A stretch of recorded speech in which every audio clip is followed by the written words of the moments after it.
We've talked many times about haunted places, haunted sites, and just hauntings here in the United States and even in Europe. But today's guest is going to take us deep into the mysteries of the unknown. Across a land where ancient temples whisper and restless spirits still roam, Meghna Porwal is a certified professional paranormal investigator with India's foremost and most respected organization, the Indian Paranormal Society. And with courage and curiosity, she explored some of India's most haunted places, from abandoned forts and colonial mansions to sacred grounds with centuries of history, and capturing and documenting some of the best photographic anomalies ever recorded.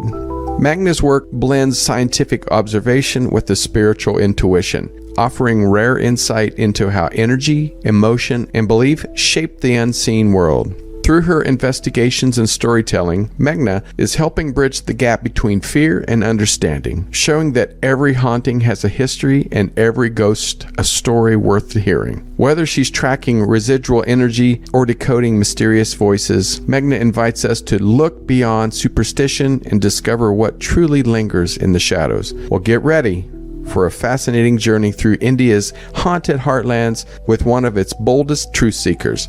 I'm Tony Sweet with Truth Be Told. Please welcome to the Truth Be Told studios for the first time, all the way from India, Meghna Porwal. Hello, hello. How are you today or tonight?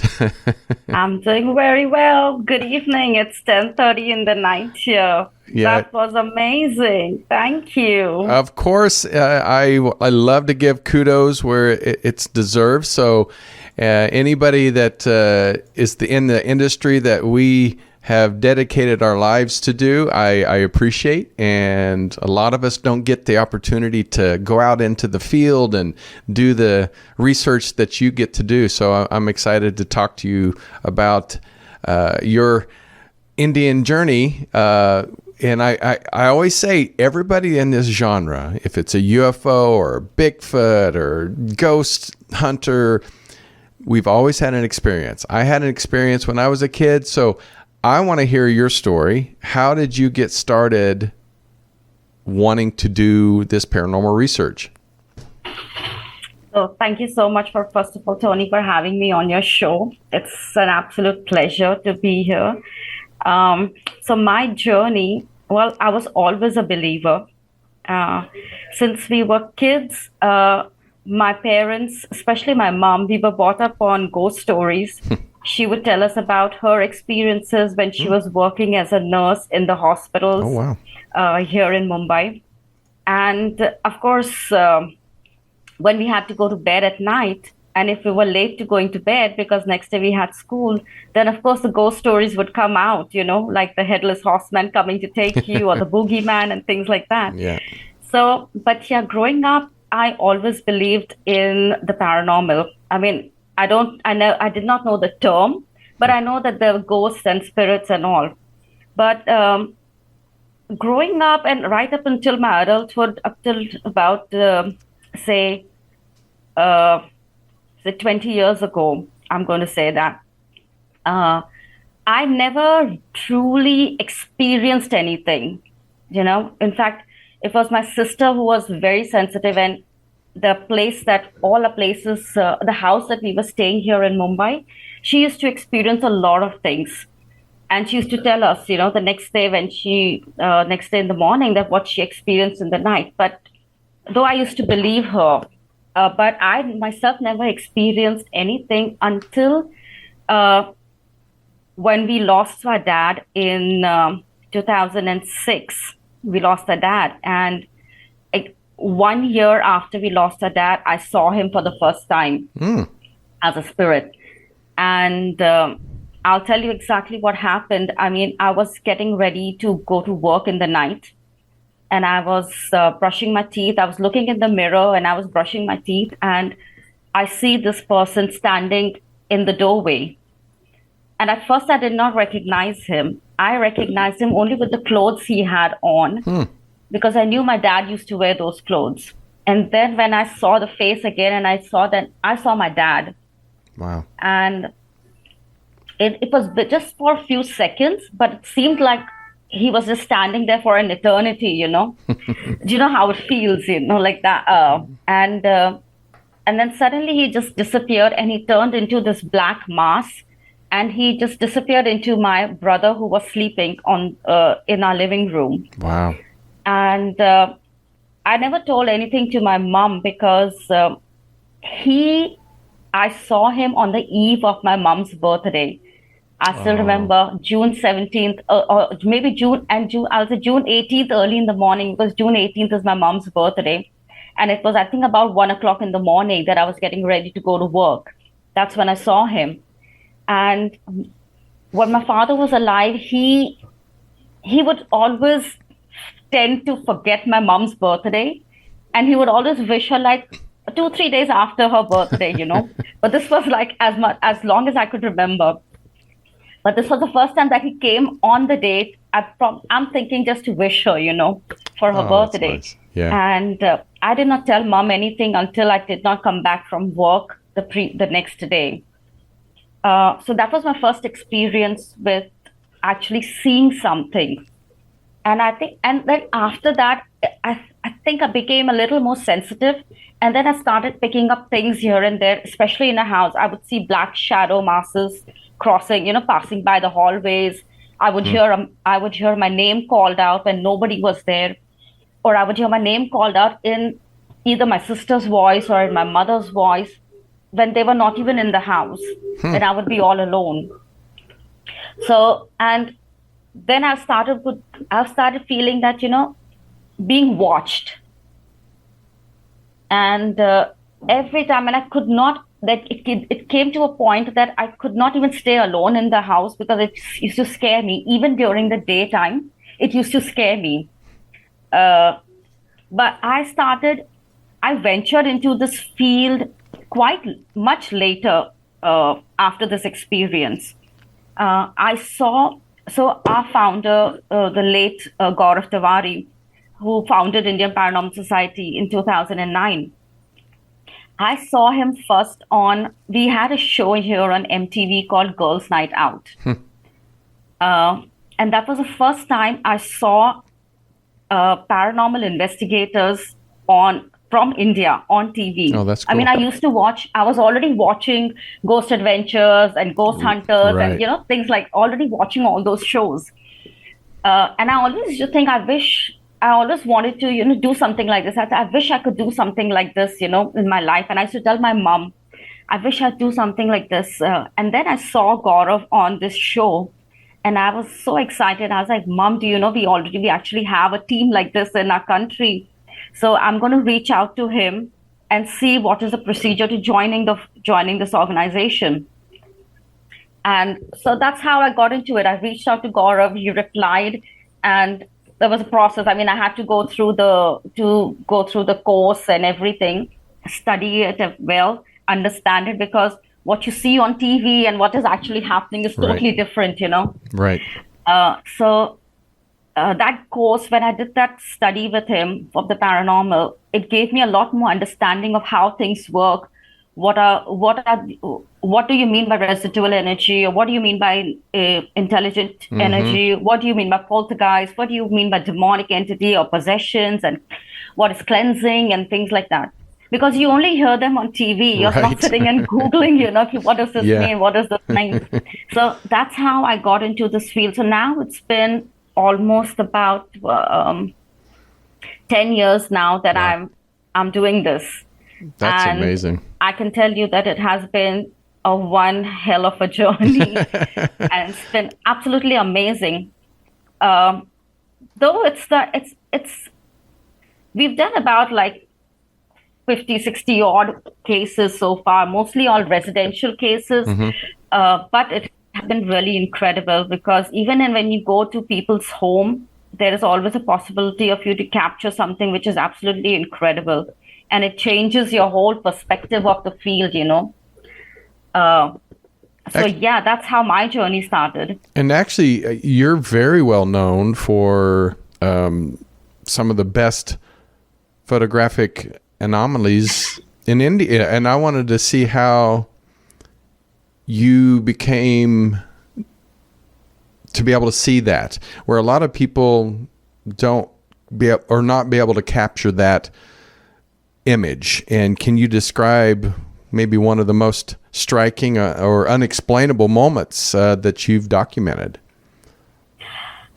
So, honestly, I really don't know how I became this photographic, or how Gaurav used to say spirit photographer. The camera that I use is actually his, that he gave me. Oh. And I just go in to any location and I just start clicking pictures randomly. And at any investigation, I can click about anything from 100 to maybe 400, 500, 600 pictures in one night. Wow, that's a lot. And yeah, that's a lot. I know. That's a lot of pictures. Because I don't know, I just feel that I should capture every corner of that place, I don't want to miss out on anything, because you never know what may come up there.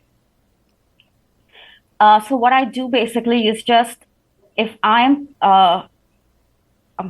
looking at a certain area in that particular location, I will take about 4 or 5 pictures of that particular area itself in that same position before I go to the next position and change my angle or whatever it is. So that I have a before and after and the middle, if there is something that is captured, on the photographs. Right. You don't really get too much photographic evidence or even video evidence. You know that, right? We don't. Right. It's very rare that we can capture anything on our cameras. But the very first time that I captured something on the camera was when we had gone for a residential case in one of Mumbai's suburbs, and one of the stories was that one of the incidents is that the family would say that they would see somebody in their balcony. So I said, okay, fine, let's just go and start clicking pictures there. And I did not even realize that I had captured something. But when I came home and I was going through reviewing whatever we captured, all the photographs, then I saw this thing manifest in at least 3-4 photographs. I saw it actually manifesting, and it came into a shape of a person standing there, and you could see the hollow eyes, the hollow nose, and the hollow mouth. I did not even know that was something that I had captured until I sent it to Gaurav to check and see if there was anything there. And that's when he circled that whole image, and he sent it to me. He's like, see, this is what you have captured. I was like, oh, that's amazing. But also I remember when I was doing his courses, we were supposed to do some kind of assessments, One of the assessments was to just go to any place nearby to wherever you are staying and start clicking pictures. So I went to my building, the back of my building, and it was just like, there was nothing there. It was just marshy land and, just trees growing here and there. And I used my digital camera because I did not have any equipment that we use in the field. So I started clicking with my digital camera, and I just sent it to them for the assessment. I did not know whether I captured, because I did not know how to read or understand or view these images at that point of time. And then he came back again and he told me, look, you've captured this face. And he showed me in one of the pictures that I had captured a face. And it was a face of a woman on the rocks. It was just, there was a few stones there or a few rocks there. Wow. And that was just a face there that I had captured there. I did not even know at that time. So that it just started happening. I would go to a location, I would just start clicking pictures. Sometimes you get, sometimes you don't get. And when sometimes you do get something, and then you send it out to your team to, see, I see something there. Do you also see the same thing? Do you tell me what you see and all that? Right. Then it always comes out, it could be matrixing, it could be camera flash, it could be this, it could be that. So yeah, it happens that way. So that's how I got into this. And I've been lucky that I have been able to capture some good and incredible evidences. Well, I mean, it must be getting people's attention, because that's what you're becoming known for. So congratulations on that. I know a lot of people, when they hear of a case or go into a location, how do you, and I know you worked with Gaurav, how did you determine if it's a genuine paranormal evidence or maybe a natural or human made explanation during your investigations? Because I think, we all hear creaks in the night and things like that. So how do you go into a case and determine what is the origin? Yeah. So, you also know that almost like 95% of these cases can be debunked. Yeah. It can come down to psychological, it can come down to your mental health or something. Maybe you're going through something and it can be just debunked. Whatever 5% is remaining, that also you have to break it down to see what is genuine out of those 5%, and whether you should actually go to that place and travel all the way to do an investigation. So usually when we have clients who get in touch with us, we ask them a bunch of questions. Things like, do you know the history of the place? How long have you been staying there? Has it been happening since the time you got there? When did it start? How did it start? Or if you were staying someplace else before, was things like this happening with you there as well? Who all are experiencing this in your house? What are you experiencing? Because a lot of times when people get in touch with us, they say, oh, I feel as if I'm possessed. Oh, I feel as if I have an attachment. Oh, I feel something is doing this, something is doing that. And it's the first thing when people start talking and giving us this kind of scenarios that is happening to them, we always tell them to first get medical help. To go and get yourself checked. Go to a neurologist, go to a therapist, get yourself checked and see if there is no underlying condition, medical condition with them. Then we tell them, see, if the doctors give you a clean sheet, then we are more than happy to look into the paranormal side of it.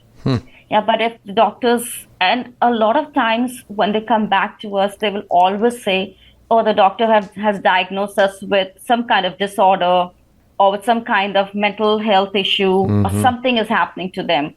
So in those cases, there is really nothing that we can do on our end. They have to take that treatment. They have to take care of themselves. We can only counsel them and tell them what can they do. But what happens that there are people who are so into this thing, they'll keep researching, and they're so obsessed. Also, we also tell them that, see, look, because you're so much into this, you're manifesting this on your own. Yeah. Even if it is not there, it is you who is doing this. So you need to stop. You need to put an end to this so that, things will calm down. But if there are clients that say that the children are getting affected, or if they say that, yes, they have been physically abused, physically they have been attacked, like their scratches and things like that, then we take those cases on priority. And especially where children are concerned, we don't ask two questions. We are happy to go there and investigate because there are children involved.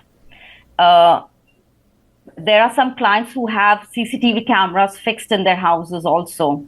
So we tell them, if you've captured anything on your CCTV cameras, if you have anything, you send it to us. We will have a look at it and see if there is anything there going on, or if there is an explanation as to what sounds you're hearing, or what are those things that you're seeing in the night and all that. A lot of times we can debunk that as well as being maybe the cat, the dog, or some person passing by, or outside vehicles, or people talking in the neighborhood, things like that. But there are clients who have sent us evidence where they have actually seen things. We have actually seen shadow figures passing by on the CCTV cameras. So that makes it, okay, if this is happening, maybe we'll go there and we'll check it out and see. So that's how we determine which cases to go to, which cases not to go to. There are a lot of times that I remember my very first investigation with the Indian Paranormal Society, we went to a residential case where the client, he told us that his wife is getting affected a lot.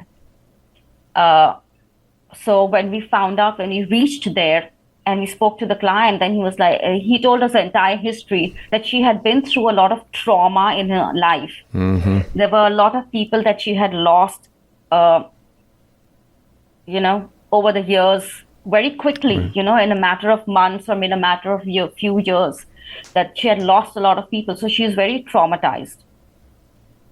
Now, and I think she was also borderline schizophrenic as well. So then, see, here becomes the issue. What are we supposed to do here?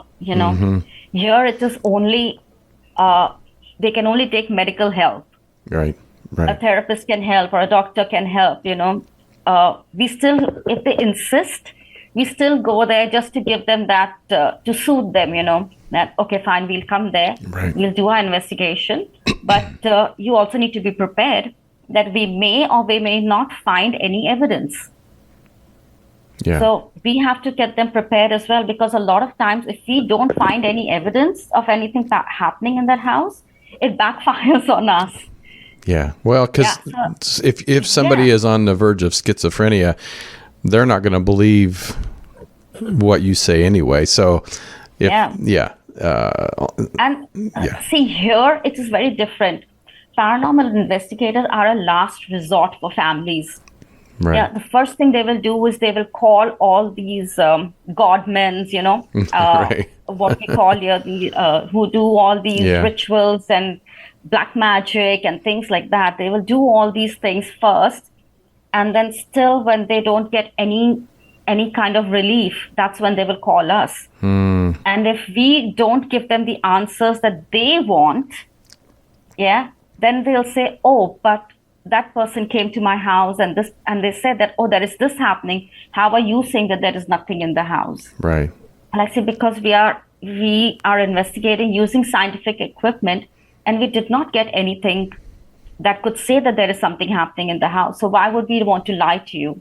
Yeah. They don't want to believe this. They are happy to believe what those godmen or what those black magic people did. They want to believe them rather than believing paranormal investigators who are presenting them the evidence. So that is a problem here. I'm curious on how does, because I know with overseas, and especially in Asia, it's very spiritual. And I'm curious, because here in America, a lot of times when you mention anything paranormal, Christianity is, they look down upon that. They think it's as demons or something that's negative. How does India perceive your work? Majority, I would say. It's not very open here. Oh, People really? don't really talk about the paranormal as much.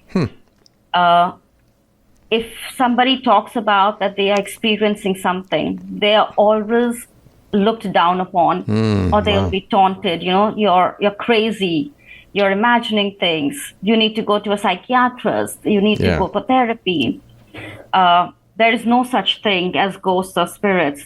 You can't talk like this, things like that. So it is only now, since Gaurav got this whole paranormal thing in India, people have started, just a little bit, have started to open out and talk about all these things. But it is still very taboo here. Still very taboo. And see, the thing is that how Bollywood portrays horror. Oh, yeah. If you've seen any Bollywood movies or series where concerning horror or paranormal, it's not real. You know that. Even when you see Hollywood movies, half of it is not real. It doesn't happen that way. So it's opening up just a little bit, just like 1%. It will take a lot of time for people to completely open up. This is the reason why it's difficult to get permissions to investigate haunted locations. Really? Because even for residential cases, people will come to us and they will tell us that, they're experiencing things like this and all that. And when we say, okay, fine, we are happy to come and investigate, they will shut off. Yeah, they don't want to believe. Then they say, oh, no, you know what? Nothing is happening. Everything is fine now. It's okay now. Don't bother this and that. And so it is always like this here. I really wish that people would be more understanding to this, and that it's not something to fear. I mean, if you educate yourself enough, you will be in a much better place to talk about it. People will be much more open to talk about it, and sensible things. This also goes to the media here, like Bollywood, who could change the way they show horror, Yeah. even if it's a reality show or even if it's a movie. If they change the way they show things, then it could be much better, because for them, we've been approached by a lot of people to do work with them. And it always comes down to, oh, we have to show possession, or we have to show people levitating, or we have to show people vomiting green, gooey stuff. I said, but that doesn't happen. Right? How many possessions have you seen? I mean, it's not that possessions are happening every day. Right. Which is rare. It's a rarity, yeah. Yeah, so it's very rare, these cases. So, but this is what they want to show. So instead of educating people with these things, they want to build fear. Because for them, horror means, or paranormal means fear. Yeah. So it's like this. I mean, and where religion is concerned, like there are some religions who believe in this. Okay, yes, there are things like this. But like you said, Christianity, same with us. The Christian community, they don't really, the church will not believe you if you tell them that, so and so is happening. They'll say, oh, don't worry about it. There is nothing like that. You just say your prayers, this and that. Even though they may know, okay, there is something like this happening. There could be a possibility, but they will deny it. Yeah. But the Catholic community, or the Catholics is concerned, the Christian community, Christianity is concerned, it's the same as you experience there. Yeah. It's.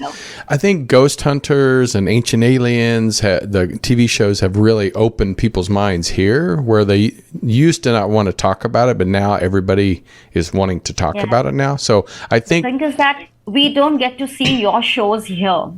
You don't. Yeah, we don't get to see them. That's too bad. If you have to see it, you have to download it from some source to see it. Wow. I So mean, people who can download it from the source and see it, they are a little open about it. But people who don't have access, they have no clue, and they're still in that closed mind here. Yeah. I mean, hopefully one day that will open up and open the minds a little bit more. Yeah. Well, I know here in America, most of our sites, meaning buildings, structures, maybe 350 years old. There's a lot of Native Americans that that's been here thousands of years. But India, I mean, there's tens of thousands of years of structures and locations, and it's filled with centuries old forts and palaces and temples. What is some of the most haunted sites that you have been to and have left a deep impression on you personally? So, unfortunately, I have personally not visited these sites as such, but my team, Gaurav, and the team, they have been to all the forts here. One of the top, so I was doing some research of top most haunted places in Asia, and one of the forts, which is in Rajasthan, called Bangar Fort, is the top most haunted place in Asia. Oh, wow. And that is like an ancient structure. It was a village that just disappeared overnight. That whole entire village disappeared overnight. People just left, and everything was in ruins. Oh, wow. Then there's Kuldhara, again in Rajasthan. Same kind of story, where people just left overnight. There are plenty of reasons, but then of course there are all the stories, that folklore that comes down from generations, that So those are the places, two of the most haunted locations. If you're talking about forts and all, there are other places as well. I have been to like a forest here, which is also quite old, the forest here. And it has a lot of stories there of hauntings and things like that. And people are really not allowed to go there in the night. You can't even cross that road from where the forest starts, because it is notoriously known for hauntings. Plus, in the night, because it's a forest, all the wildlife comes out. So, Wow. What do you think yeah, makes it so haunted? there have been a lot of accidents there, a lot of murders. So that place, before it got developed into residential area, it was a complete dead end. It was only just thick forest everywhere. So I think it was more like, and I've even heard that there used to be dacoits there. So yeah, there's dumping bodies, murdering people, looting people, and things like that. Those are all the stories. Plus, there are always stories about a woman walking on the road, and if she asks when you pass that road, everybody will tell you, if anybody stops you asking for a lift, do not stop. Just go straight, because you never know whom you're picking up, whether it's a spirit or whether it's actually a human being. So when you pass that road in the night, it really gives a very eerie feeling. And the forest officials don't allow you there after 7 in the night. Wow. It's very restricted. You really need permissions, like huge set of permissions to go in there. If you want to go in there for any purpose. There are people living there. Oh, really? That forest is also attached to our film city, where all the movie shoots and all take place. So that film city was all actually constructed inside the forest. So Wow. even for movies and all, they need special permissions if they want to investigate in the night. And they have to have very high security. They don't allow people, walking alone or going to some location alone and all, so that because from anywhere, there'll be the leopard or a tiger or a lion just pounce on you. And forget the hauntings. Right. I think I'd be more scared of those. Yeah, they're more scared of those. Plus, then we have the mines here, Lambidehar mines. Those were mines that were shut down because there were a lot of accidents and a lot of people lost their lives. Unfortunately, for paranormal investigators, they only have access to the administrative building and not the mines, actually. But if you stand in the administrative building, in that structure, you can hear what sounds like people still working inside the mines. Oh, wow. Yeah, wow. You can hear screams, you will hear tools banging and things like that. So these are some of there are other places also that are quite haunted. And again, it comes down to getting permissions to go and investigate these places. A lot of them are associated with folklores, so you don't know whether they are actually really haunted or is it just stories that you've heard over the generations. But Kuldhara, Bangar, Lambidehar mines, the Are forest that I was talking about, they are pretty known for all their hauntings and all their paranormal activity that goes on there. Yeah. And we've captured, also in Mumbai, we have these mills. It's called Mukesh Mills, which is one of the most haunted locations in India. And our team went there to investigate. And I always thought that there would be residual energy there, right? Because of, you would think in certain places, you just get that feeling that, that could just be residual energy. There is no way that you would get anything intelligent there. But it was actually the opposite. There is so much of intelligent energy because when we were communicating, when the team was communicating, they got some incredible responses. And of course, Gaurav was a spirit photographer of the team. And he also captured some amazing evidence in Mukesh Mills, in Kuldhara as well. Not so much in Bangar, but even in Lambi Dehar, he captured some incredible evidence on his equipment when he went to investigate.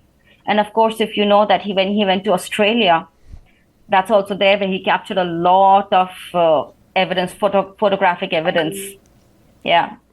That's pretty amazing. It's like I said, I haven't had the opportunity to go to many sites, and it sounds like that you have not the opportunity to go to a lot of these sites, but what are a few that you would love to investigate? Absolutely. Oh, there has to be. Absolutely. That's what I'm saying. I mean, if the owners of these places, all these haunted locations, if they just open up the property for paranormal investigations or for ghost tours and things like that, it will be absolutely amazing, because that's when people will start opening up and talking about things, and it will change the mindset or change the way they think about this field.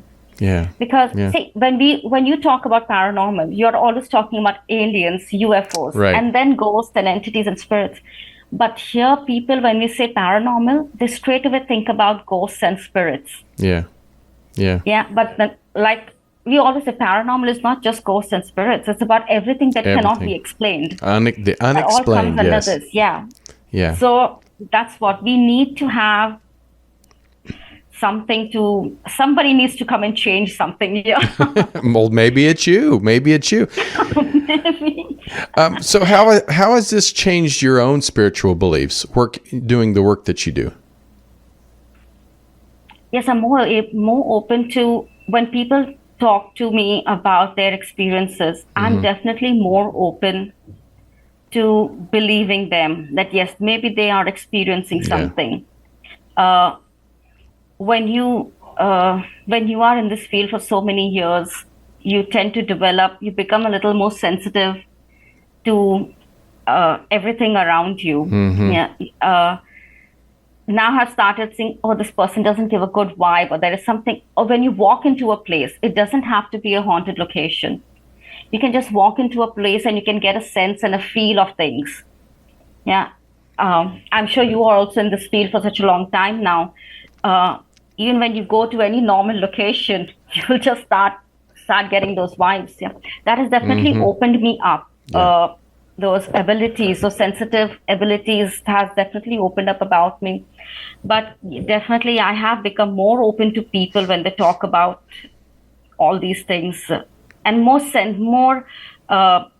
empathetic towards them. That's good. Sympathizing with them that they're going through all this, and helping them out, giving them free consultations. Right. And even the spirits that are in these locations, when you go in with an open mind and a loving heart, I feel that sometimes these spirits will reveal themselves easier when you have a heart that's it's become open. Much more respectful when I go into these locations, Yeah. You are much more respectful towards not just the living, but also the dead. Yeah. Because I think if I would have not been in this field for such a long time, probably if I would have gone to a location, I would have been maybe make fun of it, or provocative, things like that. But now it is much more. But now it's much more respectful. I love it. I love it. Well, you're part of the Indian Paranormal Society. Gaurav, unfortunately, has passed away. What is the direction, the approach that this Paranormal Society to the public? Are you there to educate? What is the purpose of the Indian Paranormal Society? So our main purpose is basically to help people, to educate them, of course, about this field. Also to breaking the myths, breaking superstitions. Helping them to open understanding and open their minds that if you are experiencing all this, it is okay. You don't have to be scared. Please don't think that you are crazy or there is something wrong with you. No, if you don't have anybody to talk to about all this, come to us. We are here to help you. We will hear you out.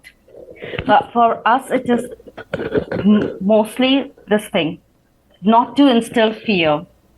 We are not here to instill fear. We want people to get educated about this field. We want to draw a line between what is real and what is myth and what is superstition.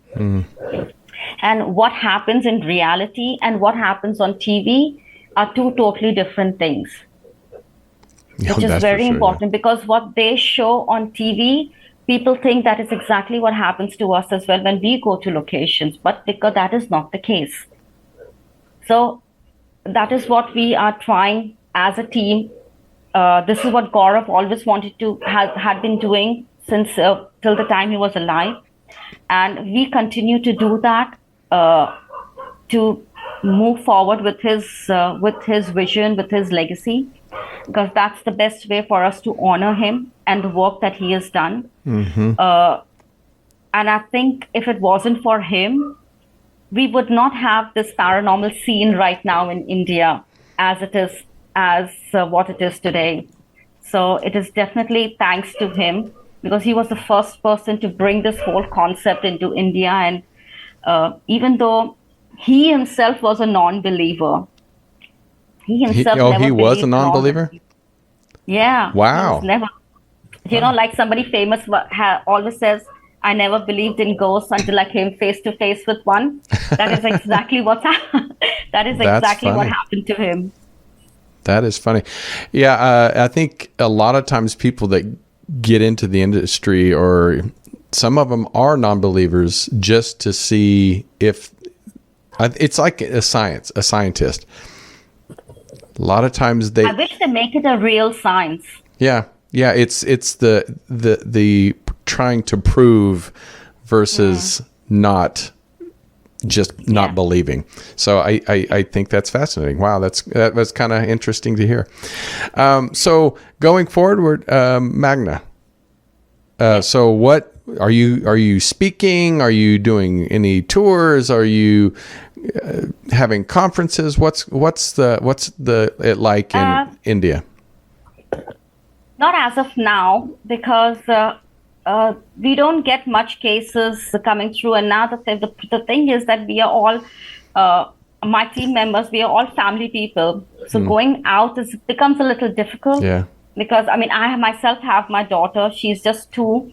So leaving her, going just for one night, it is okay, but she still is not getting adjusted to that. Right. We do a lot of podcasts here. We do a lot of just talking to people. If they invite us over for seminars or sessions, we happily go there, and we are happy to go and investigate wherever we want to investigate. As long as we get the permissions, the correct permissions, we go ahead and do that. But yeah, it's a little slow. It's not as open. You all have locations which are open for ghost hunting, for paranormal research. It's not like this here. I really wish it was like this, so you could just walk in, just take permission from the caretaker. Right. And that would be it. But here it is very difficult. Well, it sounds like we're going to have to get a team and go over there and go on. You're very welcome. You are very welcome. Would Please love do that. come. I would love that. So, all right. Well, people can go to Indian Paranormal Society.in for India and check out all kinds of amazing work that you guys do. And I know you can go on Instagram and also find the society and of course your personal one, which that's where I found you. But I really appreciate you being on the show and talking about what it's like over in India and the paranormal community. It sounds like we need to send some good vibes and hoping people open up more and getting it more exposure, because I think the more we connect with the spirit world, the better we can connect in Absolutely. Our world. I do believe so. Yeah. Yeah. That hopefully we can get the eyes open more. So thank you so much for really sharing your story and opening up a whole different side that we probably would never even heard about here in America. So appreciate you. Thank you so much for having me on your show, Tony. It was really a pleasure, and I really enjoyed myself. First time on an international podcast. Woo-woo! I love to be the first. I love it. Well, thank you. And thank you everybody for tuning in. We really appreciate it. Please support them. They're part of our community, and follow them, share their journeys, share their cases, and just enjoy the ride with them. And thank you for tuning in. Please like, share, and subscribe this episode and my channel.